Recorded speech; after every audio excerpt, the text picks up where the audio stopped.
Bienvenue dans Chronique Rayée, le podcast pour les zébrés, les cabossés brillants et les curieux en quête de sens. Avec Marie-Claude et John, on démystifie la douance au Québec comme elle en science, vécu et anecdotes qui font sourire ou réfléchir. Nous ne sommes pas des experts, simplement deux passionnés qui partagent leurs réflexions et expériences. Si vous vous sentez concerné par la douance ou traversez une période difficile, nous vous encourageons vivement à consulter un spécialiste qualifié.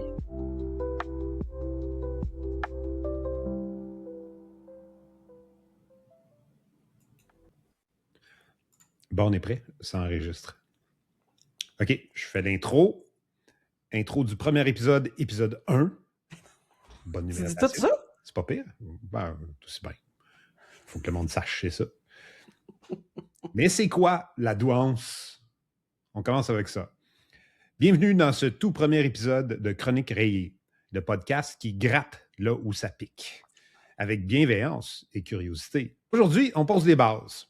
C'est quoi exactement la douance? Est-ce qu'on parle juste de quotient intellectuel ou QI élevé? Ou est-ce que c'est plus complexe que ça? Spoiler alert! Toute bonne réponse débute par « ça dépend ». Mais dans ce cas-ci, on va juste dire oui. C'est définitivement plus complexe. Donc, ça va être un épisode pour démarrer en douceur, mais avec profondeur. Parce que comprendre la douance, c'est déjà commencer à mieux se comprendre soi-même. Et pour ceux qui ne se sentent pas concernés directement, c'est une occasion précieuse de bien comprendre les gens autour de vous, les personnes à haut potentiel, leurs défis invisibles, les rayures singulières. On va revenir là-dessus, les rayures, pourquoi on dit ça. Et peut-être même de changer la façon dont on les perçoit au quotidien.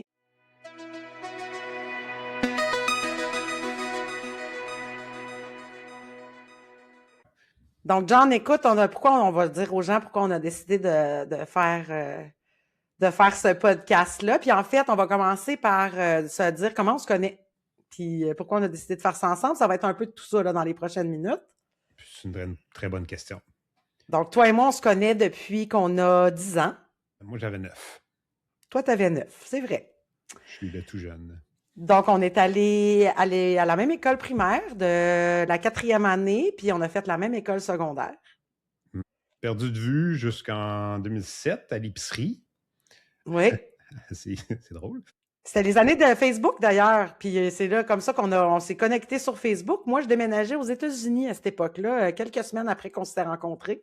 Effectivement. Puis, c'était dans le bon vieux temps où tu pouvais regarder Facebook puis tu pouvais voir ce que le monde faisait dans ton feed puis c'était pas juste des publicités. En effet. Bon, on est rendu là. Dans mon temps, il y avait moins de publicité sur Facebook. Puis là, ben écoute, moi, je suis revenue à Gatineau en 2010. Donc, j'étais partie en 2007, je suis revenue en 2010. On est allé prendre un verre parce que tu avais essayé de venir me voir pendant que j'étais aux États-Unis. Tu étais là avec un ami qu'on va saluer d'ailleurs, Rock. Et puis, tu étais là avec lui en vacances, puis tu savais que j'habitais en Floride, donc tu as essayé de venir me voir, mais ça donnait que moi, je n'étais pas là, j'étais à Montréal, j'étais venue voir ma famille. Donc, en 2010, quand tu as vu que je revenais à Gatineau, parce que je l'avais posté sur le bon vieux Facebook, puis tu voyais encore ce que tes amis écrivaient, tu m'avais dit hey, « on va-tu prendre un verre? » Fait qu'on est allé prendre un verre en novembre 2010, et on a été ensemble pendant 12 ans après ce soir-là. On s'est mariés en 2016, donc on a été mariés 6 ans. Après une demande en mariage à New York. Écoute, ça sera un autre épisode si on a envie d'en parler, mais c'est ça. On pourrait juste dire que tu m'as juste dit, juste pour dire parce que c'est cute, là. Tu m'as demandé de faire ma valise, tu m'as dit quoi mettre dedans, mais sans me dire où on s'en allait. Oui, ça a été une demande assez émotive, disons, dans un petit restaurant du West Village à New York. Exact. Puis là, toi et moi, on est séparés depuis 4 ans.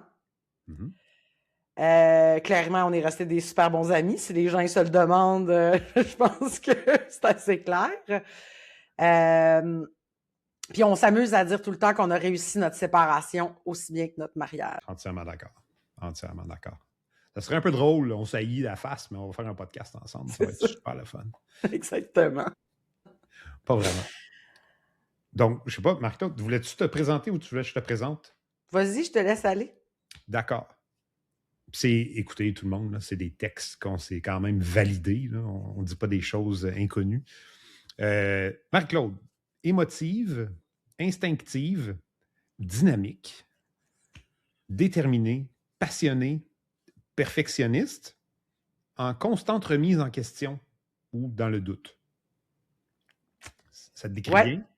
Oui, ça me décrit bien, puis on va en reparler de ça parce que dans le doute, c'était vrai quand on a écrit ça il y a quelques semaines ou quelques mois. En fait, on va se le dire. Hein? Moi, la perfectionniste que je suis, j'étais gelée et j'avais peur de commencer ce podcast. Fait qu'on on a travaillé beaucoup sur papier. On l'a travaillé beaucoup entre toi et moi à en parler. Ouais. Finalement, des mois plus tard, on se lance ce matin. Le doute est moins présent. J'ai quand même fait du chemin depuis, mais il était beaucoup plus présent avant. En effet. Good job. Bon, John, à mon tour, je te présente. Donc, toi, tu es calme. Hein? Ma famille a toujours dit le calme plat, puis que ça me faisait du bien, tellement que tu étais calme. Puis c'est vrai, ça m'a fait du bien pendant plusieurs années. Tu es plus scientifique. Tu as une très, très bonne mémoire. Tu as un côté logique quand même très développé. Tu aimes ça, les débats. Et tu es persévérant. Moi, je t'ai dit perfectionniste. C'est ça. Puis je constate que je le suis aussi, là, mais pas de la même façon. Puis ça, on va en parler. Oui. On va parler des différents types, exact. Fait qu'on trouvait que c'était un bon match pour un podcast, hein, vu nos complémentarités, nos expériences communes, la diversité des sexes aussi. Hein? Puis, donc, c'est ça. Pourquoi on est venu à faire ce podcast? En fait, John, je pense que je vais commencer, puis après ça, t'embarqueras, mais moi, je me suis fait identifier douée cet été parce que j'étais dans une période difficile de ma vie, puis j'ai décidé d'aller me faire tester parce que je voyais bien qu'il y avait quelque chose qui, depuis des années, en fait, depuis que je suis tout jeune, que j'avais l'impression que j'étais en décalage, puis que je fitais pas nécessairement partout, que les gens me trouvaient bizarre, que l'humour, je le comprenais pas tout le temps, surtout ce qui était au 2e degré. Écoute, je suis pas gênée de le dire, là. J'ai eu un épisode de burn-out. Je me suis occupée de mon papa avec le travail. Ça a été beaucoup. Fait que j'ai fait un burn-out. Ça a exacerbé tellement de caractéristiques, je dirais, ça a exacerbé plein de trucs chez moi qui m'a fait dire, ben, écoute, je suis TDAH. J'avais de la misère j'avais de la difficulté à avoir de l'attention, à focusser sur des choses. Fait que c'est ça qui m'a, puis là, je me suis même dit, oh mon Dieu, je suis sur le trouble du spectre de l'autisme. Tu sais, j'ai commencé à me poser plein de questions, puis jamais j'ai pensé au HPI, en fait. J'avais déjà entendu parler de ça, mais je connaissais pas vraiment ça. Puis je me disais, ben, voyons, c'est pas moi, là, je suis pas douée. Du moins de la définition que j'y pensais, puis on va revenir à ça d'ailleurs, la première pensée qu'on a quand on dit ça. Donc, écoute, je me suis fait identifier, j'étais allée passer des tests en neuropsychologie, puis je suis sortie de là-bas. J'étais allée mettre la main sous tous les livres que je pouvais mettre, sur lesquels je pouvais mettre la main à la bibliothèque près de chez moi pour essayer de comprendre. Et j'ai eu des illuminations à travers mes lectures et j'ai commencé à mieux me comprendre. J'en ai parlé avec toi, John, parce que moi, j'étais certaine aussi que tu l'étais. Puis ben ça va être un beau sujet d'ailleurs parce que c'est ça. Toi, t'es pas allé te faire tester encore. Et Non, puis je ne sais pas si on va en parler dans cet épisode-ci, non, mais on va dire que j'ai peur. On dit c'est ça de ça. même, pour plusieurs raisons. Exactement. Mais oui, tu as raison, on va en parler dans un autre épisode. Puis je me suis rendu compte qu'au Québec, c'était pas tant connu, la douance. Puis en fait, là, d'ailleurs, douance, là, c'est utilisé plus au Québec, tandis qu'en France, ils utilisent le haut potentiel intellectuel. HPI, mais on l'utilise de plus en plus au Québec, mais c'est vraiment douance ici qu'on utilise plus. Mm-hmm. J'avais envie de faire connaître c'était quoi la douance ou le haut potentiel pour, je l'espère, ne serait-ce que changer une vie, comme ça a changé la mienne d'apprendre que je l'étais. Très cool. Puis, si tu te souviens, quand on était au secondaire, là, en secondaire 2, on était dans un groupe qui s'appelait le groupe des doués. Oui. Puis, c'était juste basé sur les résultats scolaires qu'on va voir plus tard que c'est pas nécessairement c'est une mesure, mais pas nécessairement de la bonne façon de le faire. Puis au Québec, depuis ce temps-là, on n'a pas grand-chose en termes de programme pour les gens au potentiel intellectuel. Bon, c'est que on a dit c'était quoi nos objectifs. Ben en fait, non. Oui, on pourrait aller un petit peu plus loin dans nos objectifs. On veut démystifier, partager, déstigmatiser puis vulgariser c'est quoi le haut potentiel intellectuel. Pour que le monde comprenne. Donc, des fois, on va se poser des questions, mais qu'est-ce que tu veux dire par ça? Parce que c'est sûr, dans nos lectures, il y a du vocabulaire qui est plus difficile des fois ou juste pas commun. Donc, il faut l'expliquer. Puis, des fois, nous, ensemble, on va un peu trop vite. Fait qu'il va falloir se ralentir pour ensemble, un l'autre. Parce que je pense qu'on le fait les deux, là, de partir sur une tangente assez rapidement. Puis de penser que le monde qui nous écoute vont tout comprendre tout de suite. Si c'est le cas, merveilleux. Je sais pas. On va voir le feedback. On va voir. Donc, on a embarqué dans cette aventure-là pour mieux se connaître nous-mêmes. Mm-hmm. Expliquer c'est quoi la douance ou le haut potentiel. Partager des discussions ouvertes sur les défis et les opportunités. Puis, simplement avoir du fun ensemble, puis avec les gens qui nous écoutent, puis le feedback qui va revenir. Ouais, cool. Donc, le nom de notre podcast, John, veux-tu nous expliquer ça? Les chroniques rayées. Donc, vous allez voir que notre logo, c'est 2 zèbres qui se parlent.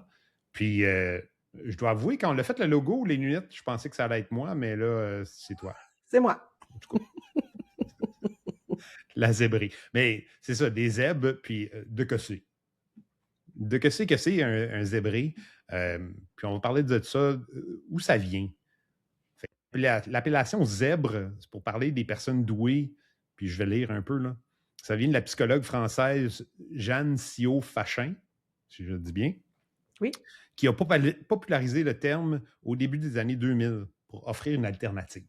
Une alternative qui est moins stigmatisante, plus neutre que surdoué ou haut potentiel.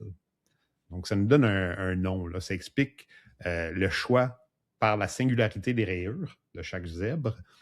On est unique, puis on va le voir plus tard aussi, là, de la façon que c'est défini, la façon dont c'est compris, la façon dont c'est évalué. Puis on compare ça à l'unicité des profils à haut potentiel. Malgré, il y a des traits communs, il y a des choses qu'on va dire qu'on espère que ça vous parle, ça se peut que ça vous dise « Hey, moi, là, je suis ça, mais peut-être pas les 2 autres affaires. » C'est normal, c'est correct. Puis on veut éviter les connotations de supériorité qui sont associées à surdoué. Juste parce que quelqu'un est évalué, c'est une évaluation. C'est pas un score. C'est pas on va être meilleur dans la vie parce que. Pas du tout. Non, en effet. On peut parler, entre autres, de certains vocabulaires. Tu sais, on va parler de diagnostic. Oh, excuse-moi, on va parler d'identification parce qu'on ne peut pas parler d'un diagnostic. Un diagnostic, ça va plutôt se référer à, par exemple, un TDAH, le trouble du spectre de l'autisme. C'est quand c'est un trouble, en fait. Trouble de personnalité limite. On peut parler de diagnostic. Quand on parle de douance, de haut potentiel intellectuel, on est identifié comme ça. Ce n'est pas un diagnostic parce que ce n'est pas un trouble. Donc, déjà, ça, c'est important. Puis, c'est difficile à se souvenir. Tu sais, souvent, vu que tu es allé te faire évaluer, je sais que moi, des fois, je m'en fâche. Là. Puis, je dis, j'ai été diagnostiqué. Ah, non, je suis identifié. Tu sais, je me reprends. Tu peux être doué puis avoir autre chose. Tu peux avoir un trouble du spectre de l'autisme, tu peux avoir du TDAH, du TDA, de la dyslexie, tu peux avoir, fait que c'est pas indépendant, c'est pas, un ne va pas nécessairement avec l'autre ou sans l'autre, tout est possible. Puis le QI est définitivement un point de départ. Aujourd'hui, la façon qu'il évalue la douance. Donc, le QI est définitivement un point de départ, mais ça, on va en parler plus dans le prochain épisode, je crois. Oui. Ouais, on parle dans la population générale, c'est quoi la distribution, puis comment on devrait regarder ça, puis point de départ. Exactement. Donc, tant qu'à parler de vocabulaire, là, j'aimerais tout de suite dire, moi, comme je disais, là, la douance, c'est pas quelque chose qui me... Tu sais, j'aime pas beaucoup ce mot-là, hein, on en a parlé, John, on l'a déjà dit, surdoué, doué, haut potentiel intellectuel. Ça, je trouve ça ça peut être péjoratif, comme tu as dit, puis c'est pas pour rien que cette chercheuse-là a sorti le mot zèbre. Mais moi, j'aime beaucoup surefficient. Puis on va comprendre pourquoi à travers nos recherches, là, puis de ce qu'on va jaser, mais c'est surefficient parce que dans le fond, ça explique que notre cerveau fonctionne très rapidement et à plusieurs en arborescence, en fait. Donc, on pense, c'est pas linéaire, notre pensée. Donc, notre cerveau est surefficient. Fait que moi, j'aime bien ça, ce petit terme-là. OK. Puis on parlera plus de ça. Puis, pourquoi tu dirais que le terme doué est péjoratif? Ben, écoute, moi, je trouve que quand je l'ai su, puis les réactions que j'ai eues, certaines réactions que j'ai eues autour de moi, il y en a qui avaient des réactions du genre ouais. Ou parce que automatiquement, je pense que les gens, ils pensent à Einstein. Ils pensent que on est des hyper brillants à tous les niveaux. Et écoute, il y en a, là. Il y en a dans la douance, des gens à haut potentiel qui sont des Einstein, puis c'est bien correct, là, mais c'est pas obligatoire. C'est plutôt un mode de fonctionnement du cerveau. Il y a certains domaines dans lesquels on excelle, qui sont d'autres points de repère pour confirmer ça. Et puis, ben c'est ça, on va en parler justement des définitions. Avant d'aller plus loin, par contre, j'aimerais ça dire tout de suite que c'est pas recommandé de faire juste des tests en ligne là, pour savoir si on est au potentiel. On peut pas s'auto-proclamer non plus. Il y a vraiment des tests qui existent pour ça.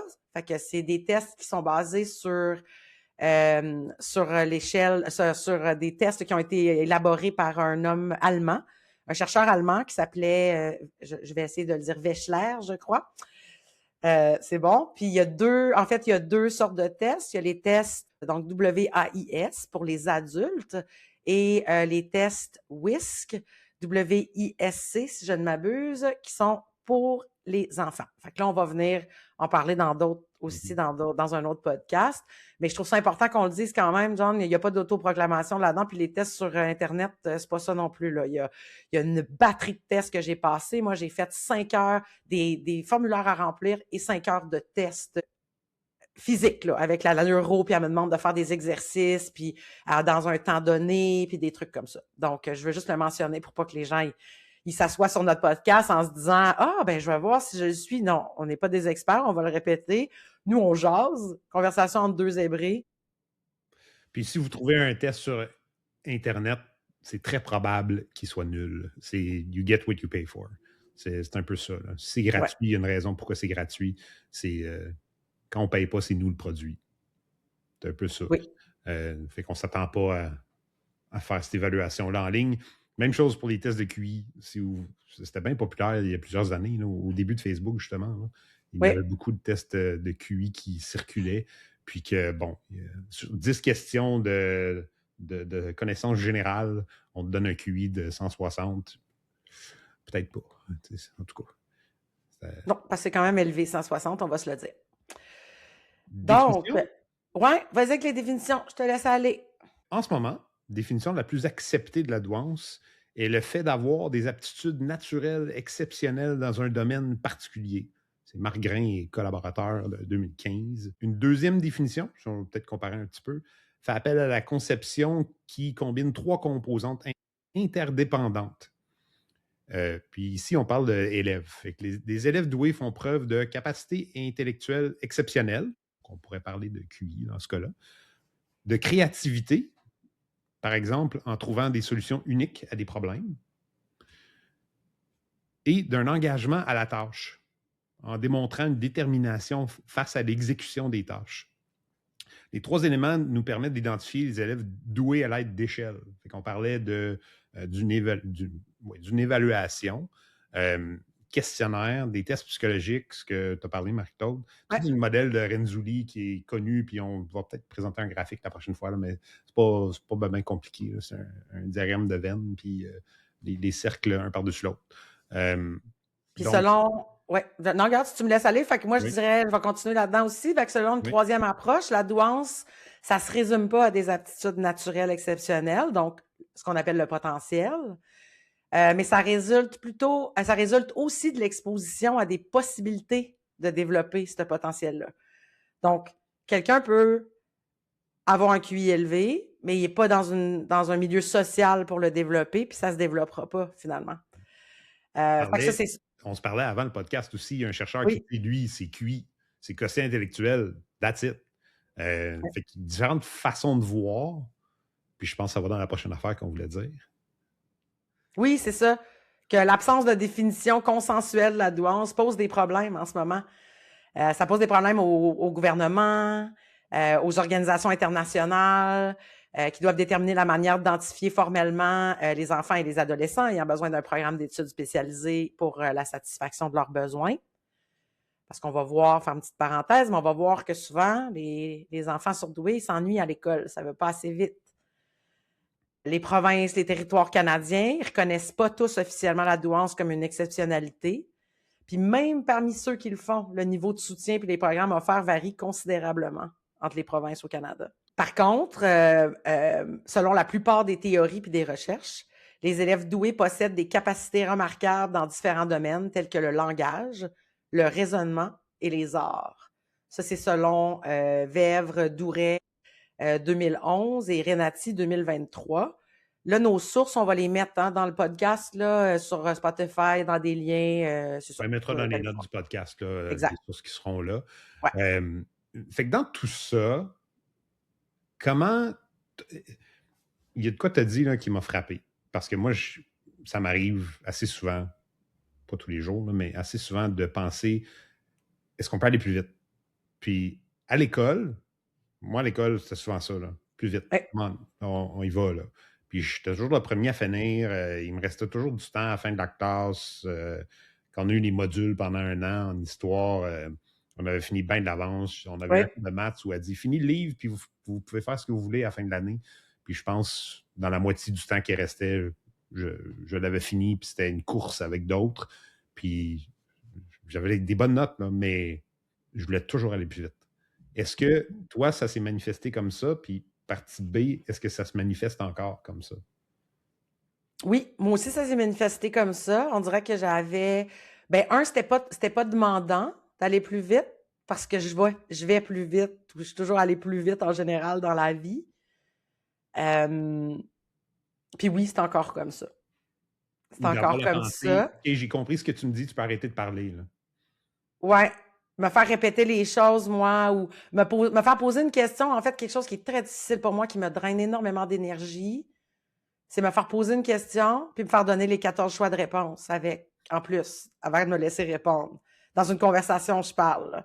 Hein? Moi, ça m'est déjà arrivé. La personne me pose une question, puis me donne les 3 choix possibles qui pensent déjà que ça pourrait être ça.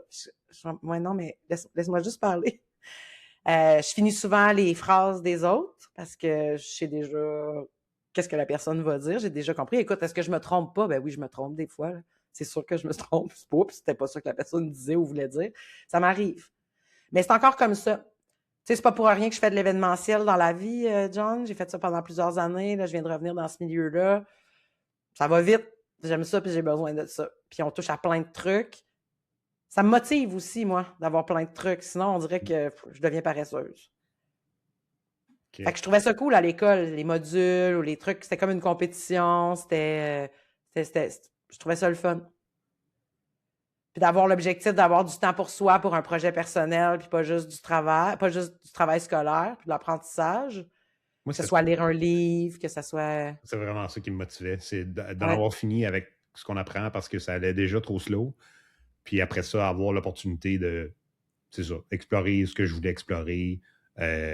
Moi, c'était surtout, ça me fait penser aux cours d'anglais parce que je suis anglophone à la base. Fait que les cours d'anglais au secondaire, disons que c'était plate. Là. Ouais. Déjà. Puis il y a eu une année où le prof m'a laissé lire. Il m'a juste dit, tant que tu ne déranges pas personne, je te laisse lire, puis de temps en temps, tu me feras un rapport, là, un book report. Là. Puis il y a certaines activités, il fallait que je participe, mais la plupart du temps, je lisais en arrière tranquille moi-même, puis j'étais bien heureux. C'est cool que le prof aille dans c'était pas connu, là. C'est pas si longtemps qu'on parle de la douance au Québec, là. Fait que c'était pas connu dans nos années, on va se le dire, là. Donc, moi, je trouve ça très cool. C'est vrai qu'on avait une couple de profs un petit peu plus ouverts à ça, là.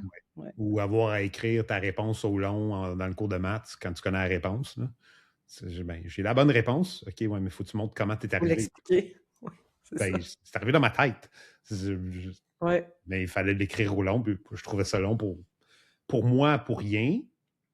J'ai compris à longue pourquoi on faisait ça, là, mais Dans la même veine de questions, j'en ai une pour toi. Es-tu capable d'écouter un film ou une émission 2 fois ou de lire un livre 2 fois? lire un livre, j'ai beaucoup de misère. Émission, il y en a que oui.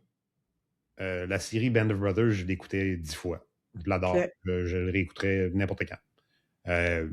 Mais la plupart des films, non, j'ai déjà vu, je sais ce qui se passe. Puis, si je lis un livre puis j'écoute le film, il faut que je lise le livre en premier.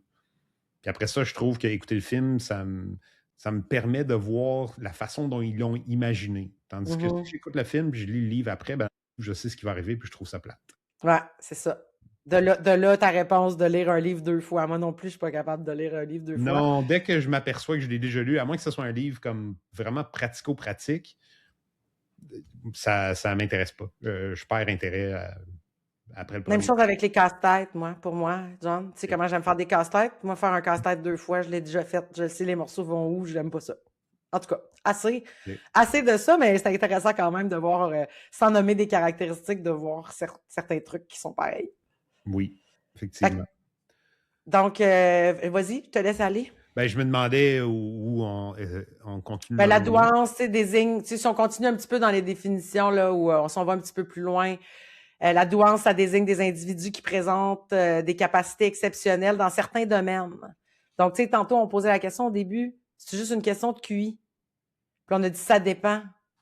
C'est plus complexe que ça. Et voilà, il y a des composantes, oui, intellectuelles, mais des composantes créatives, artistiques, sportives, sociales. Pas que tout le monde, pas qu'on les a tous, là. Mais en général, il y en a un ou deux dans lesquels c'est les gens qui sont à haut potentiel intellectuel. On va aussi avoir soit le sport, soit le côté artistique, la musique, tout ça, qui va ressortir. Donc, comme on disait, c'est pas un trouble ni un diagnostic, mais c'est plutôt un profil de fonctionnement qui peut varier selon l'âge, l'environnement et les opportunités de développement. Puis disons-le, selon l'âge, les tests que moi j'ai faits, ils se font plus après un certain âge. Là, j'ai pas l'âge devant moi, on en reparlera quand on parlera des tests, là. Puis pas avant un certain âge non plus, plus jeune. Puis comme on a dit tout à l'heure, il y a 2 tests différents selon si tu es plus enfant, adolescent ou adulte. Donc, on voit qu'au niveau de l'âge, puis tu es toujours, en fait, diagnostiqué ou pas, non, pas diagnostiqué. Tes tests, t'es évalué selon le même groupe d'âge que toi. Donc, moi, c'est pas par rapport à tous les adultes, mes résultats, c'est par rapport aux adultes dans ma tranche d'âge. Puis ça, on peut peut-être l'explorer, mais ça me fait poser la question, est-ce que... Je vois la différence entre les enfants, un enfant de 5 ans puis un adulte de 25 ans, c'est sûr que tu ne lui poses pas les mêmes questions en termes de vocabulaire ou en termes de mathématiques ou peu importe. Cool. Mais quand on avance dans l'âge, disons à notre âge, plus que 40, est-ce qu'il y a une mesure qui fait que on pense que les gens avec l'âge perdent de l'habileté cognitive? Est-ce qu'on ajuste pour dire que le QI de 130 est moins difficile à atteindre à l'âge de 40 ans qu'à l'âge de 20 ans? Écoute, c'est une super bonne question, puis j'aurais envie de te dire qu'on va inviter une neuropsy ou un neuropsy à un moment donné pour venir en parler, puisque je ne l'ai pas la réponse. Je pense pas que tu l'as toi non plus, mais ça serait le fun. Parce que ça, c'est une chose qu'on n'a pas mentionnée, on va avoir des invités. D'autres gens qui sont au potentiel, qui vivent d'autres dynamiques, d'autres réalités. Puis on espère essayer de trouver des experts aussi qui vont venir jaser de ça. Cool. Très cool. Fait que ça représente quoi, John, les doués dans la population? D'après la mesure QI, puis ça, on va voir la courbe normale. C'est un autre point de débat pour le fun, là, parce que moi, j'aime ça le débat. Une courbe normale, ça n'existe pas dans la nature, mais on décrit les choses par rapport à la courbe normale. Tout ce que ça veut dire, c'est que on a une moyenne d'intelligence des gens qu'on mesure sur QI. Puis, pour être considéré doué, la plupart des définitions partent avec la mesure de 130 de QI. de quotient intellectuel. Puis 130 de QI, c'est ce qu'on appelle 2 déviations standards. En termes de pourcentage, ça veut dire à peu près 2% de la population serait au-delà de 130 de QI. Fait, mais après, quand on rajoute les autres définitions ou les autres morceaux, de dire le QI, c'est la base. Après ça, tu rajoutes est-ce que la personne est exceptionnelle dans la musique ou le sport? Est-ce que la personne a le vouloir? Est-ce qu'ils veulent s'accomplir là-dedans? Est-ce qu'ils vont mettre l'effort? Est-ce qu'ils ont la résilience pour s'y rendre? Tout ça, ça va jouer sur qui est dans ce 2%-là. Puis le QI, un début, mais si quelqu'un est à 128, ça ne veut pas dire qu'ils sont exclus. Puis quelqu'un qui est à 160, ben, s'il ne fait jamais rien pour atteindre son potentiel, selon certaines définitions, c'est pas quelqu'un qui est doué. Ça, c'est... Oui, c'est complexe. C'est ça qu'on disait. C'est comme on disait tout à l'heure, puis je vais le répéter, tu as dit on est tombé sur un chercheur ou tu es tombé sur un chercheur que lui, c'est QI seulement. Oui. Et là, la majorité de ce qu'on trouve, nous, de l'autre côté, c'est il y a beaucoup de composantes comme je viens de dire, intellectuelles, oui, mais il y a créatif, artistique, sportif, social, bon. Puis, revenons juste au QI. Oui, en majorité, les chercheurs s'entendent pour dire 130 et plus, qui représentent 2 à 2,5 % de la population, comme tu disais. Mais il y en a qui vont jusqu'à 120. Il y en a qui disent que c'est 120 ou 125, puis là, on monte à 5 % de la population. Donc, on se rend compte qu'il n'y a pas de consensus encore là-dessus. C'est quand même assez... c'est encore relativement nouveau encore, surtout au Québec. En France, ils sont plus avancés que nous là-dessus. Il y a plusieurs personnes qui ont écrit des livres sur le sujet. Il y en a qui ont des podcasts. Je pense à Mel Poina, entre autres, qui a un très bon podcast. Elle a fait une bonne BD, justement, pour expliquer c'est quoi. Elle a son livre aussi qui s'appelle « Suivez le zèbre ». D'ailleurs, pour moi, c'est une référence. Dans le prochain épisode, quand je vais parler des caractéristiques de la douance, ça me vient en partie de ce livre-là. J'avais trouvé ça très bien expliqué. J'avais trouvé ça intéressant. Donc, j'ai d'autres questions. Ah, ben voilà. Puis, j'ai pas réussi à les placer pendant qu'on en parlait une couple de places. Puis, pour tout le monde qui écoute, parce que vous allez être des milliers,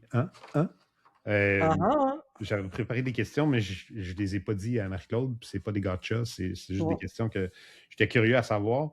Est-ce que tu penses que les personnes qui te connaissaient jeune diraient que tu es une personne complètement différente maintenant? Écoute, j'ai pas la réponse à ça, mais j'ose espérer que oui. J'ose espérer que oui parce que je m'assume beaucoup plus depuis... Ça n'a pas été le cas. Là, je suis sortie de la neuropsychologue, puis là, je t'ai rendue assumée. C'est pas comme ça. Ça a été déstabilisant. Ça a été une quête de comprendre. Ça a été revoir tout mon passé dans ma tête de quand j'étais jeune, des moments qui se sont passés, qui m'avaient vraiment marqué, et de faire « Ah, OK, là, je comprends. Là, je comprends ma réaction. Là, je comprends pourquoi c'est venu me chercher comme ça. » Fait que ça a été depuis... Moi, c'est depuis le mois d'août, juin-juillet, là, dans ce coin-là, que je l'ai su. Fait que depuis, j'ai fait de la lecture. J'en ai parlé avec des gens comme toi. J'en ai parlé avec un autre ami aussi qui s'est fait diagnostiquer, qui a été identifié, en fait, qui est allé passer les tests. Vous voyez, je vous l'ai dit. Je vous l'ai dit que j'allais m'enfarger. Pas facile. J'avais prévenu. Ça m'a beaucoup aidé d'en parler avec lui aussi, parce que lui aussi, en fait, lui, il a été identifié il y a à peine 2 mois. Là. C'est moi qui l'ai poussé à y aller. J'étais certaine. Je voyais des traits. Moi et lui, on a tellement cliqué rapidement en amitié là, au travail que c'est ça. Je lui ai dit, va te faire tester, là, je suis sûre, puis comme de fait. Fait que j'ose espérer, pour revenir à ta question, j'ose espérer que les gens diraient que oui, j'ai changé. Peut-être que les gens, ils savaient déjà là, que j'étais douée de ça, mais j'espère qu'ils voient comment j'ai changé au niveau de l'estime de moi et de la confiance en moi, en fait, sur ce point-là. Ouais. OK. Toi, tu m'as connu jeune, puis je veux pas te mettre en the spot, puis t'es pas obligé d'avoir de réponse parce qu'on se voit tellement souvent, puis on se parle tellement souvent.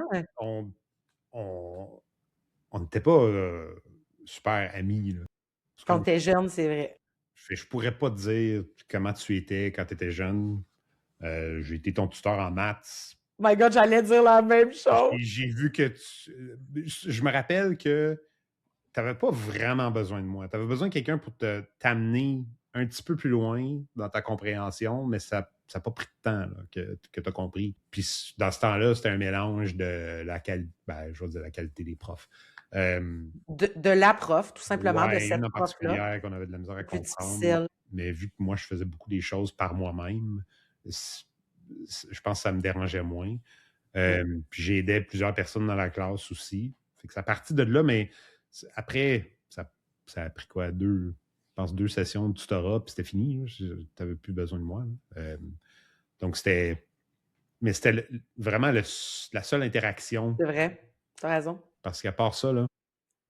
Mais on se tenait pas dans la même gang, on n'avait pas les mêmes amis, non, c'est ça. Non, c'est vrai. Vraiment plus tard. Fait qu'écoute, s'il y en a qui écoutent notre podcast dans ma gang, je serais curieuse, là, ou des gens qui nous connaissent, qui me connaissent depuis que je suis jeune. Oui, puis d'avoir, en tout Le cas, feedback. c'est peut-être le sujet d'un autre podcast. Juste de faire ça, ça serait intéressant. Ouais. Intéressant. Autre question. Ouais. Est-ce que tu penses que je suis moins émotionnel que toi? Puis ça, je vais te donner un peu de contexte avant que tu répondes. OK, vas-y.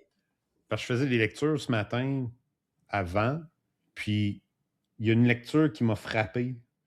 Juste la façon dont il expliquait ça. Fait que je voulais te poser la question, puis je suis curieux de ta réponse.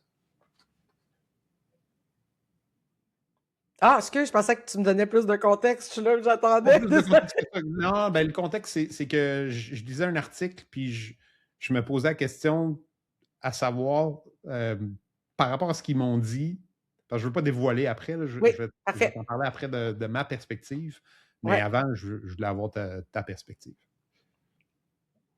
Après ma barre, je dirais oui.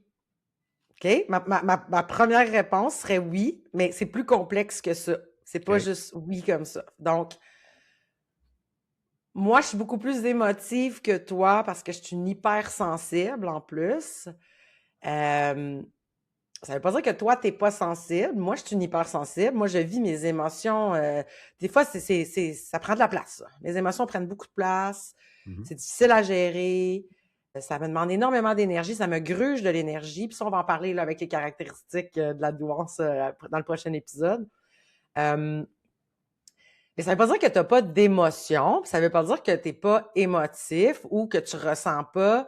Tu sais, on en a vécu en 12 ans, toi et moi, des trucs qui étaient émotifs. On en a vécu même les derniers 4 ans dans notre amitié. Oui. On a perdu des gens à travers ça qu'on aimait.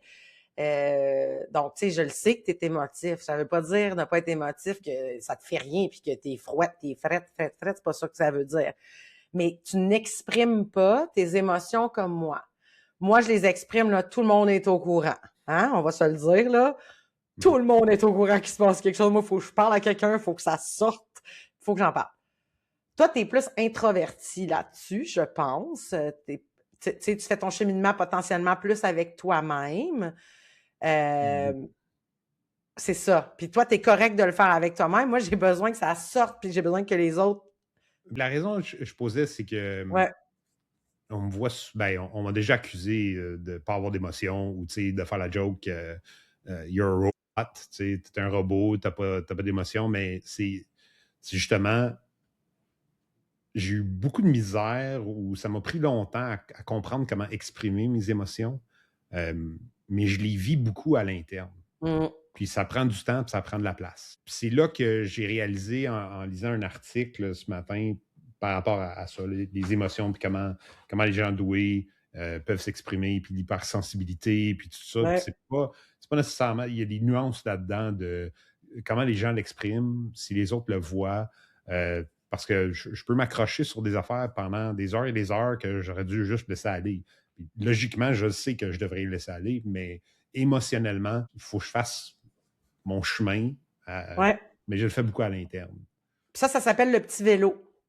Hein? On va en parler, là, ça fait partie des caractéristiques. Mel Poina, elle appelle ça comme ça, le petit vélo. J'avais bien aimé ça. J'aime ça le vélo. Ouais, en plus, hein? Ben, c'est ça. C'est quand quelque chose ça prend toute la place, ça peut prendre la place pendant des jours, puis on est comme juste pas capable de laisser aller. Puis on le sait, là, rationnellement, que ça n'a pas de bon sens, mais ça nous envahit. Fait que c'est que moi, ça m'envahit, puis tout le monde le sait que ça m'envahit, toi, ça t'envahit, puis le monde ne le savent pas, parce que tu le vis plus introverti là-dessus. Fait que c'est pour ça que quand tantôt j'ai dit, au premier abord, on pourrait dire oui, Oui. au niveau de ton niveau Oui. d'émotion, Oui. mais c'est pour ça que j'ai dit ça dépend. Pour moi, c'est une question de perception, une question de bien te connaître aussi, d'apprendre à te connaître pour qui tu es. C'est sûr que peut-être que juste en une soirée comme ça, les gens vont pas voir, mais avoir vécu 12 ans avec toi, moi, je l'ai vu que tu avais énormément, tu manquais pas d'émotion. Pas du tout. C'est juste que tu les exprimais différemment de moi. Tu sais, quand on partait en voyage, je sais pas, tu te souviens? Moi, au moins 10 jours avant, je me pouvais plus. Oh mon Dieu, que j'ai assez hâte qu'on soit dans le sud. Oh mon Dieu, que j'ai hâte d'aller en voyage. Toi, j'étais là, t'es pas excité?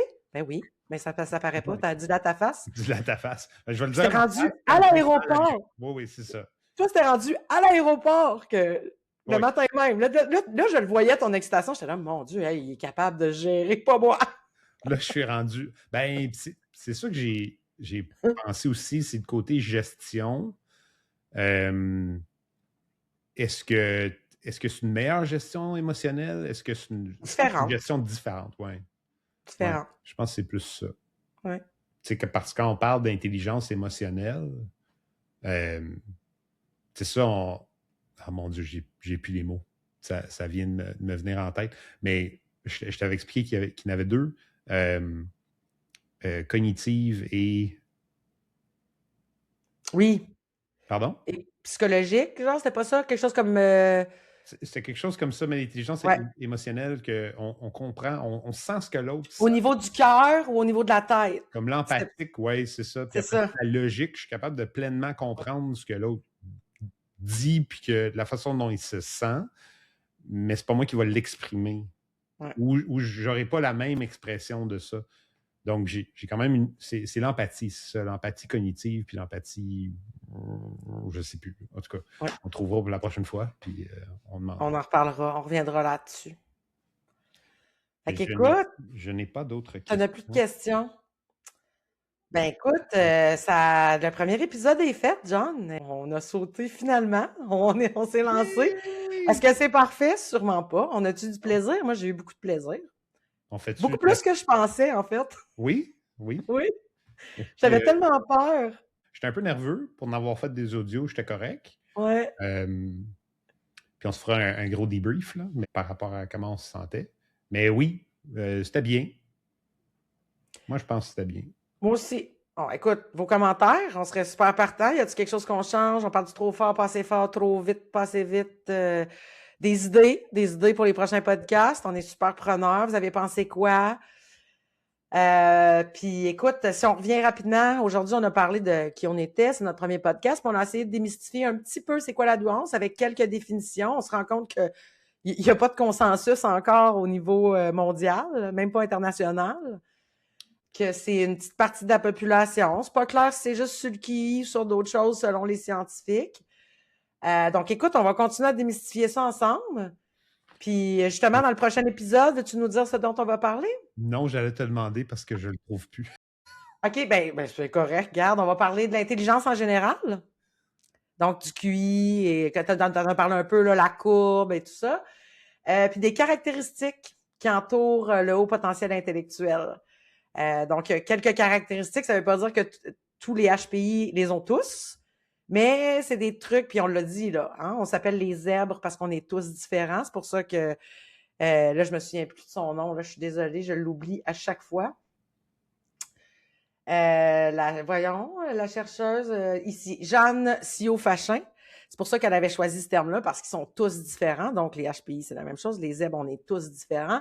Mais il y a quand même certaines caractéristiques où, et moi et toi, on s'est reconnus. Il y en a que moi, oui, pas toi. Donc, c'est ça. On va parler de ça au prochain épisode. Merveilleux. Hey, bravo! Bravo, merci. Belle discussion. Oui, à la prochaine. Bye!